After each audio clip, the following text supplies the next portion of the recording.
we're talking about coffee enemas today. We're talking about how they actually work. So this is a very interestingly, let's say it's an artistic representation of the digestive system. It's very hard to draw things like this in paint. So this was my best attempt. So this is what we've got today. So this whole diagram here is your digestive system. We've got this little line up here is the esophagus, and this circle is the stomach. So I'm gonna label some of these things as we go. So here we've got the stomach. I'm only going to detail the important parts. So stomach doesn't really play an important role in this. I'm just highlighting it so that you know where everything else is in context to the stomach. Over here in red, we've got the star of the show. We've got the liver. This little green circle that we've got here, this little green one, is the gallbladder. You may know many of these things that I'm saying today. If you do, fantastic. Not everybody does. So I'm just making sure that everybody does. So this little green thing here, we've got the gallbladder. Text didn't exactly go fantastic, but there you go. The gallbladder is kind of nestled in just under the liver. So this is us looking at the digestive system from the front. So it's kind of like it's kind of tucked in just underneath our liver. So if you're looking at this, as you're looking at it, you want to reverse this. So your liver's on your right side, so it's on the right, and the gallbladder is tucked just sort of underneath it, just under kind of where your lower ribs are on your right side. So if you feel into your diaphragm and you feel where your ribs begin to split, where you've got your, I think this is called your sternum, and then you feel to the bottom of your ribs, it's kind of in between, about midway on the right-hand side. Gallbladder also plays a huge role in this. This little curvy black line that we've got here is the small intestine. And this red box, I didn't want to draw the whole digestive system. So this red box represents all of the small intestine and a large part of the large intestine. This is like 30 foot of your digestive system. This is huge, but most of it doesn't need to be depicted here because everything that's happening happens right at the start, so in the small intestine, and right at the end, so right at the end of the colon. Also, this is live, so I'm taking questions. I didn't say that. If you have any questions, let me know. I've got you open on my phone here. Let me just get you open on my phone here. So if you do have any questions, let me know because as I say in all the videos, it's important that I know where your gaps in understanding and knowledge are so that I can fill them in. So if you do have questions, please let me know. And if you're here, say hello. Let me know that you're here. I'd love to see that you're here. I can see who's here. We've got Judith, we've got Ryan, we've got two others. So who are the two others? Let me know that you're here. So this large part down here, this is your colon. So let me just label that you've got the small intestine here. Small. Oh, small. And you've got the colon over here. This big boy over here is the colon. And this little yellow line, we're going to get to this in a minute, but this has got an interesting name. This is the portal hepatic vein. Bit hard to read in yellow, so I think I'm going to put it in. Let's put it in black. Or not. It doesn't want to change. That's fine. It's yellow. So we're having it yellow. It's a bit hard to read. This yellow part over here is the portal hepatic vein. We're going to touch on this in a minute. Pippa Sani says, hi. Hello, Pippa. Lovely to have you. If you have any questions as we go, let me know. So, coffee enema. Why do we do them? Well, coffee enemas really help us with detoxification. They really help us with removing fat-soluble toxins from our body, and they really help with stimulating bile flow. So if you've seen the 5 pillars course that we have in the Health Potion Academy, you know we talked about coffee enemas in there. I still use coffee enemas. I did a coffee enema this morning. I feel good for it. They really help me. They have been a fundamental part in my recovery. I've heard of anecdotes where autistic, so I'm not suggesting that you do this. This isn't medical advice. I'm just telling you an anecdote. I know of people who have had autistic children that have done a coffee enema with their child, and they've spoken their first words after doing that. For me personally, I had chronic fatigue syndrome and fibromyalgia at a 9 out of 10 pain. Like I was horribly ill, debilitated, lots of pain, no energy. Did my first coffee enema, my pain dropped from a 9 to a 2 in like just a couple of minutes, like while I was retaining the coffee. So The science on how this works is a little bit shaky because there are no studies, this isn't a profitable thing. This isn't a medication. This isn't patentable. There's not really any research on it. So you really have to base your experiences from this on anecdotes because there just isn't science. There's theory, and I'm going to walk you through a lot of that theory today. Anecdotally, I can tell you these work myself. I've seen them work very well in my clients. They really help for fat malabsorption problems. They help for SIBO and small intestinal dysbiosis. They help for autoimmunity, arthritis. Your liver basically affects everything in your whole body. It affects every single function of your entire body. So if we help liver function, it has a knock-on effect on everything. So this is why it's like one of those miracle cures. It's not a cure. It's something that supports a fundamental part of your body and how it functions. And if you support this, it supports wherever your weak link is, wherever you're genetically predisposed to struggle or whatever issues it is that you're struggling with. And it also helps with fat-soluble detoxification, fat-soluble toxin detoxification. So that's huge. We've got metals, we've got pesticides, glyphosate, we've got mycotoxins, estrogenic compounds like plastics. All of these are fat-soluble. So if this mechanism isn't working properly, our fat-soluble toxin detoxification mechanism isn't working properly, coffee enemas support this pathway really, really well, and they help you remove all those things from your body. So let's get started. What's a coffee enema? So coffee enema is basically you put coffee in your colon and you hold it for 15 minutes. As I said, this isn't a tutorial. I already have a video on that. So if you want that, let me know and leave me a comment and I'll send you a link to that. I'll send you a DM or I'll leave it as a comment or something. I'll probably edit this afterwards and leave it at the top if you're watching this as a recording. So I've got like a tutorial on how to do it. So what we're doing is we're putting coffee in the rectum. So let's use, I think brown is a pretty good color. I don't think there is really a brown here. This is all in Portuguese, so I have no idea if this is actually brown, but let's just say it is. So we're going to put some coffee in the rectum. So we're going to fill the rectum up to here. So this isn't complicated. You don't need to it's not like you need a specific amount. It doesn't have to reach a certain destination in the colon. The function here of the detoxification is we're trying to get the coffee to get to the liver without going through the stomach. The stomach has acid, it breaks stuff down, it changes the composition of things. We're trying to get the coffee and the compounds that are in the coffee. So this is the caffeine, this is things like caffeitol palmitate and the other antioxidant compounds that are present in the coffee. We're trying to get them to the liver. And this is why the coffee enema works really well, because everything that comes from your whole digestive system, so small intestine, right at the beginning, so duodenum into the jejunum, the ileum, the colon, the whole intestine, the whole digestive system connects to the liver through something called the portal hepatic vein. And this is this yellow line that we've got down here. And the whole digestive system is connected to the liver in this way. This is how everything that comes from your digestive system enters your body. Like you can imagine the portal hepatic vein is like a gateway. Everything that happens in your gut before it comes into your body goes through the portal hepatic vein and gets filtered through your liver. So everything that comes from your digestive system before it comes into your body goes through your liver.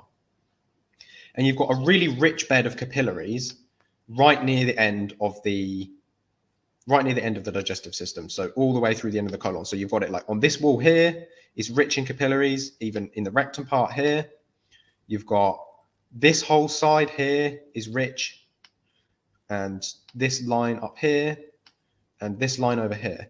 And even going slightly up the descending colon, I don't know why this will not unclick. So this whole area inside the bottom of the colon is very rich. It has a very rich blood supply, which means it absorbs things very easily. One reason for this is right at the end of your digestive system. So anything that's been created through colonic fermentation, so B vitamins and so like folate and B1 and basically all B vitamins are bacterial metabolites. So we've got a rich bed of capillaries here, so we can absorb some of these B vitamins from right at the end of the colon. The B vitamins that are present in our food, they're mostly going to be absorbed in the small intestine. That's where we do the majority of our absorption. But anything that's produced as a byproduct of fermentation in the colon is going to be absorbed towards the end of the colon where this capillary rich bed is. So this is what we're doing with the coffee enema, is we're utilizing this very rich bed of capillaries to enhance uptake of the coffee and all of the beneficial compounds that are in there. So it gets bypassed It basically skips the stomach, it skips the small intestine, it just goes in the colon, and it goes straight into the liver through the portal hepatic vein. That's a fun one to say. So this goes straight into the liver, and it stimulates the liver in a couple of ways. So again, a lot of this is anecdotal. If you look this up, if you try and look for studies, if you try and look for like rodent models and things like this, there's just no data, because like this isn't a profitable thing. Nobody's done any tests like this. So a lot of this is theory. I don't honestly know where this has come from. This is, to me, this kind of feels like something that's just somebody said it once and everybody just regurgitates it because it sounds nice. Maybe it's true, maybe it's not. I don't know if this is actually how it's working, but this is the theory. So the theory is, as these compounds come from the colon into the liver, it stimulates the production of an enzyme called glutathione reductase. So glutathione, primary endogenous antioxidant. Everybody knows antioxidants are good for you. This is the antioxidant that your body produces itself. And it stimulates the increase of an enzyme called glutathione reductase. So this is an enzyme that helps to recycle glutathione. So it's recycling it. So it's effectively increasing the amount of glutathione that we have bioavailably. It's reducing it. It's recycling it so we can use it again. So it increases this enzyme supposedly up to 900%, not just in the liver, but also in the lumen of the small intestine. So which color should we use? We should use this little pink color because this is a very gentle area of your body. So this whole line of the small intestine and going in here into the duodenum. So this area that we've got depicted in the diagram is the duodenum.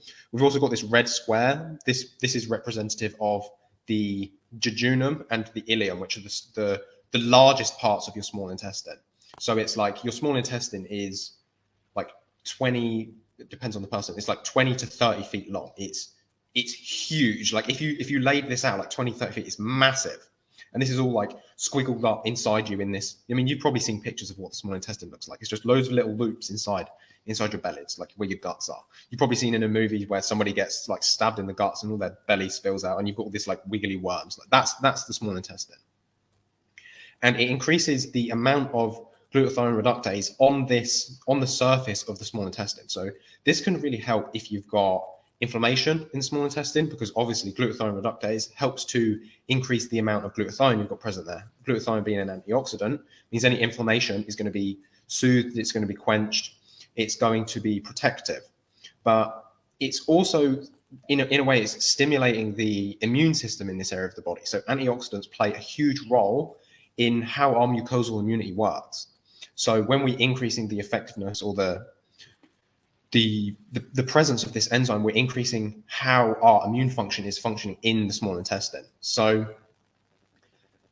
it's really important for that reason, but the more important reason is this. So inside the liver itself, the liver is how we, as you saw before, as everything's coming in from the small intestine, we've got this little line here, this portal hepatic vein. Everything that's coming from the digestive system, from the colon, is going into the liver, but your whole blood supply is also filtered through the liver approximately every 3 minutes. So your liver's like this big filter that's trying to remove anything from the blood that shouldn't be present there. And it does this especially with fat-soluble toxins, and it packages them up and it stores, and it packages them in bile, and then it sends the bile to the gallbladder to be held, because the bile needs to be used to digest fat, but we also use it to remove fat-soluble toxins. So it goes to the gallbladder, it gets stored there until we have a release of bile. This is one reason that gallbladder problems are so common now. They're really on the rise, is as the liver is filtering all these things out, it's processing them, it's packaging them up, it's putting them in bile, and then we've got this epidemic of low-fat diets. So this is very common in vegan diets, but not even with vegan diets alone. Even the modern, like ultra highly processed food diet is very low in like good quality fats and fats that stimulate a strong bile release. So all these toxins that have been packaged up by the liver have accumulated in the gallbladder, and they just sit there and they form this sludge and they build up and they get thick, and then this is what causes the stones to form. So having a strong release of bile is very important, like regularly. This is one reason I really like high fat diets. And this doesn't mean that you have to go keto to get the benefits. It just means you have to continually be stimulating your gallbladder to contract and release all of this bile that's accumulated these toxins in it.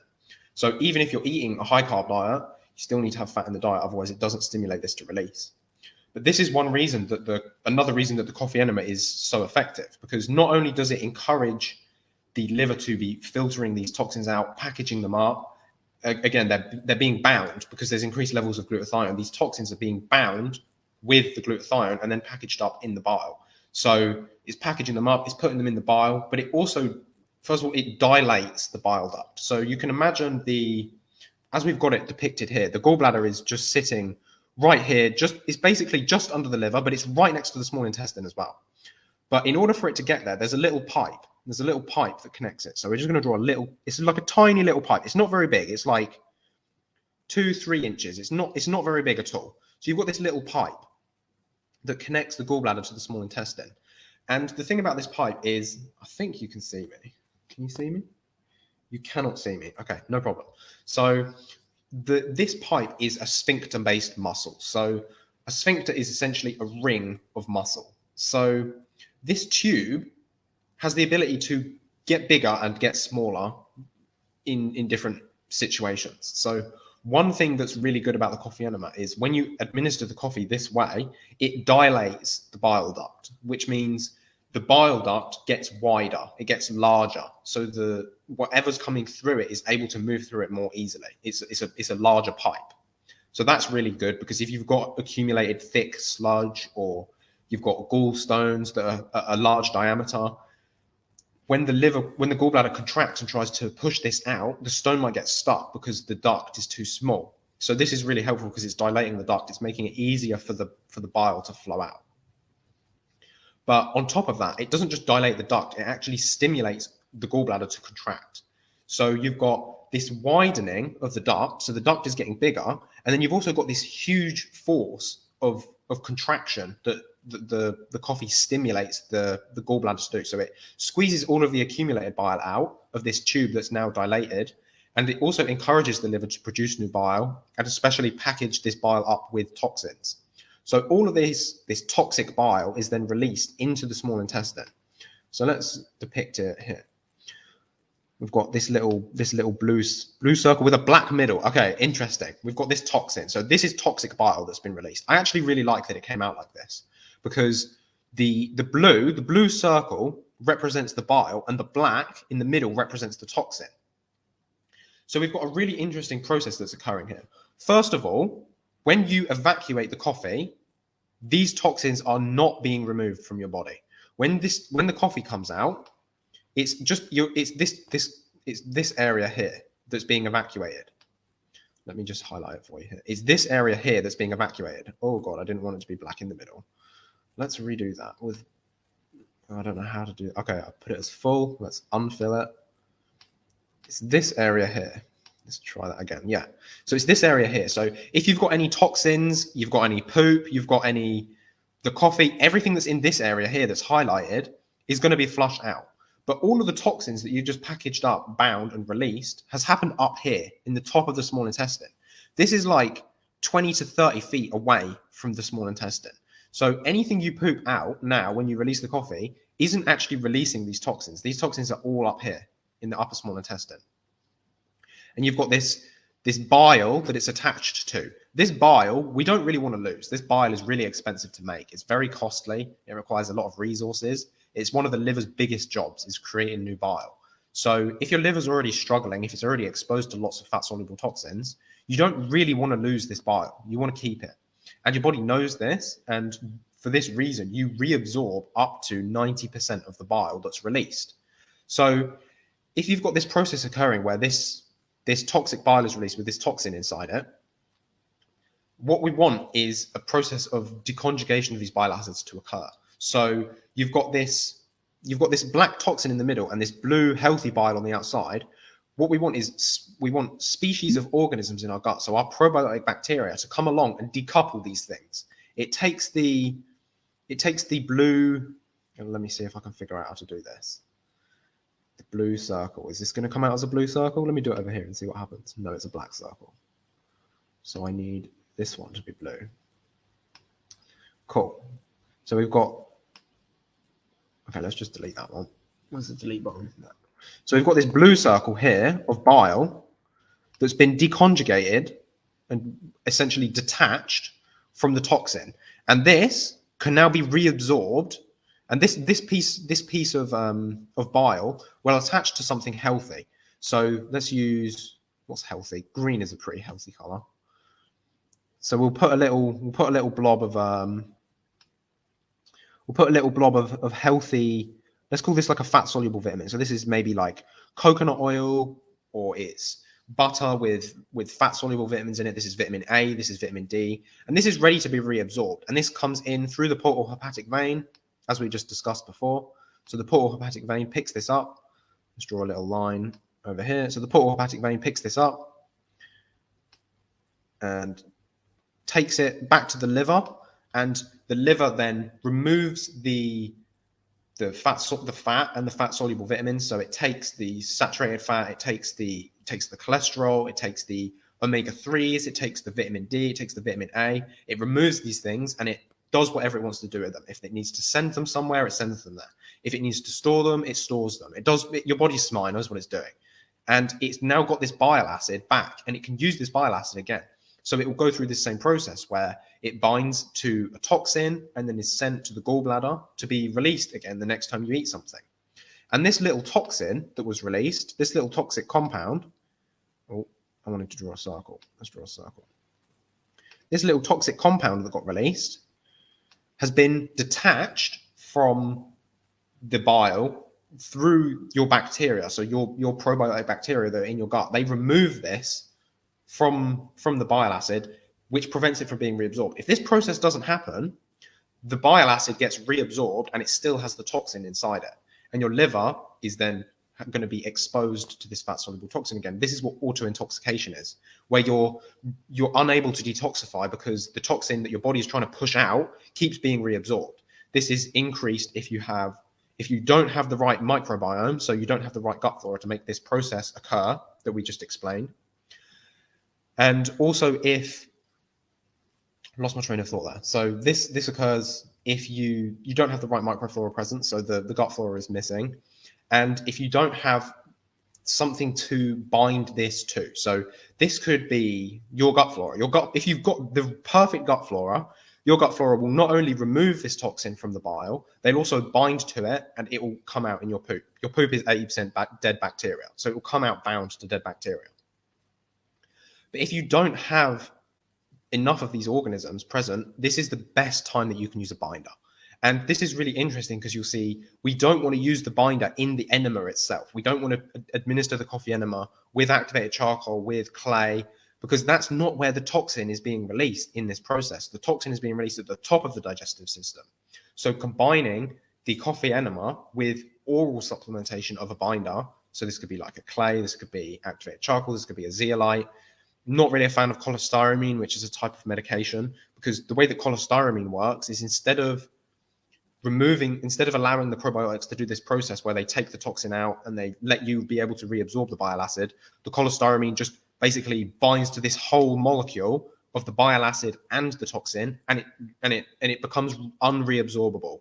So it just strips your body of bile, which is very expensive. This is why it's often very constipating, because it's stripping your body of bile, which means your liver that's already struggling. If you have fat soluble toxicity, your liver is already struggling to remove these things. And then you're basically ridding it of all of its bile. And as we just saw, the body is trying to reabsorb 90% of the bile in each meal.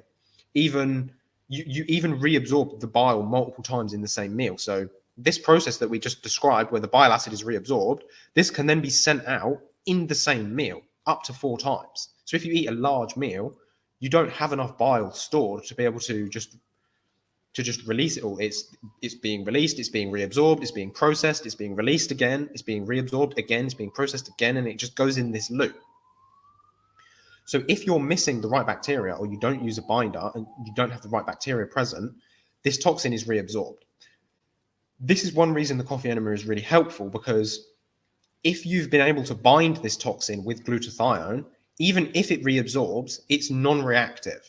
So your body is still going to have to exert the effort to push it back out. So it's still suboptimal. It's still not great, but it's way less damaging than having this free radical, this mold, this mycotoxin, this heavy metal, this whatever it is, whatever this contaminant is that the body was trying to remove.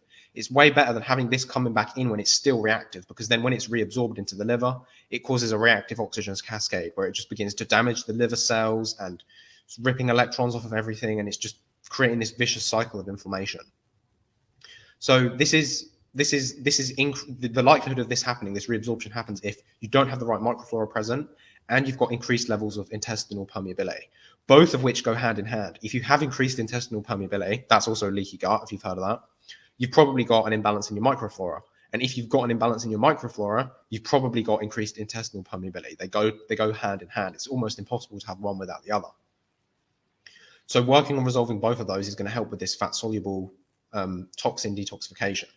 So as this thing has occurred, so this toxin is now bound with a binder or with a probiotic species in your gut. The bile acid has been reabsorbed with the nutrients. It's not until you go to the toilet the next time that you actually excrete this toxin. So if it's working its way through the whole small intestine and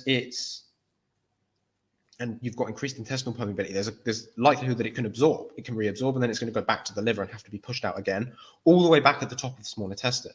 So this is why it's so important, and this is actually one of the biggest reasons that things like SIBO and SIFO exist, is the organisms are overgrowing in the small intestine because they're trying to do this job. They're trying to remove toxins that are in the top of the digestive system. They're trying to bind them and get rid of them. And if this process isn't occurring, you've got all of these fat-soluble nutrients that aren't being digested properly. If the gut lining is damaged, you're missing so many different brush border enzymes, proteases, disaccharidases. You're not digesting your food, so the organisms, they move in because this food isn't being broken down. So instead of trying to kill the organism, try and figure out why it's there, what it's trying to do, how it's actually trying to help you, and try to help your body do the function that it's struggling with, and the overgrowth, the dysbiosis, has a tendency to just resolve itself. So you wait until the next time you go to the toilet, and that's when these toxins have moved and then they're actually in the colon again. And this is why, even if you're doing like coffee enemas, for example, it's really important that you're still going regularly. They're not a substitute for being able to go to the toilet. If you aren't able to go to the toilet, the toxins are still sitting in your colon until you go to the toilet the next time. So making sure that you're as regular as possible is also very helpful. This is why you can mix it up and sometimes use a water enema in between coffee enemas to release the toxins that have been released. Or at some points in my journey and some point with some of my clients, coffee enemas become a daily thing because this reabsorption process is quite insidious. So at some points, this can actually be very, very beneficially therapeutic, because the coffee enema itself isn't actually designed to remove the toxins from the colon. It's designed to help the liver filter the blood, remove any stored toxicity within the body, and put it into the digestive system and move it through. So as you begin to do this, things like constipation actually sort of tend to resolve themselves because you begin to replenish the microflora. Constipation is almost always a deficiency of probiotic species. It's more complicated than that, because you can have motility disorders, but again, motility disorders most often are because you don't have the probiotics that you need. Your gut is regulated by your beneficial bacteria. Things like serotonin, 5-HTP, which is the precursor, are what regulate the motility in the gut, and these things are produced by your healthy beneficial flora. So if these organisms are missing or they're crowded out, whatever the reason, it's going to affect the motility. So constipation is almost always a combination of the flora being deficient or imbalanced and the bile not flowing properly, because the bile actually acts like sort of like lubrication to move things along inside the small intestine. And again, the small intestine is the longest part. It's called the small intestine, but that's just because it's thin. As you can see here, we've got the small intestine here is very thin, whereas the large intestine is really wide. But if you look at it from a length perspective, the small intestine is actually about like 10 times longer than the large intestine. So if you've got constipation problem, it's probably more likely something that's happening in the small intestine than the large intestine. So I hope that's been an interesting class for you. I hope that's helped you understand exactly how a coffee enema actually works. Or we've got a comment here. Matt says, hey, Matt, nice to catch up with you again. He says he's currently doing them about 5 times a week, feeling slowly better. That's great. And as you can see, this is a process. This is about removing the fat soluble toxicity from the body. So be that mycotoxins, be that metals, be that toxins that are actually being produced in the gut. That's absolutely possible. Whatever it is, it's a process. It's about enabling the body to begin to function the way that it's trying to function. It's supporting the body's natural ability to do what it's trying to do. And this is why I really like this, because it's working with the body, not against it. It's really trying to support the body to do what it's already trying to do. And that's why it can be so effective. And again, it works on the liver. The liver is connected to every single function in the human body. So it has a profound effect on almost every kind of illness, every kind of symptom expression, everything unanimously. Nervous system, sleep, digestion, hormones, everything goes through the liver. So making sure your liver is as supported as possible is really great. And this is why the coffee enema is so widely effective, because the liver touches everything. Hope you found this interesting. Hope you found this helpful. If you found it helpful, let me know. Leave me a comment. Leave me some reactions. Leave me likes. Leave me loves. I really appreciate it. And if you have any questions, live or watching this as a recording, please leave me a comment. I will get back to every single person. So if you have any questions, please let me know. And I really would appreciate if you would share this any way you feel like it would be appreciated.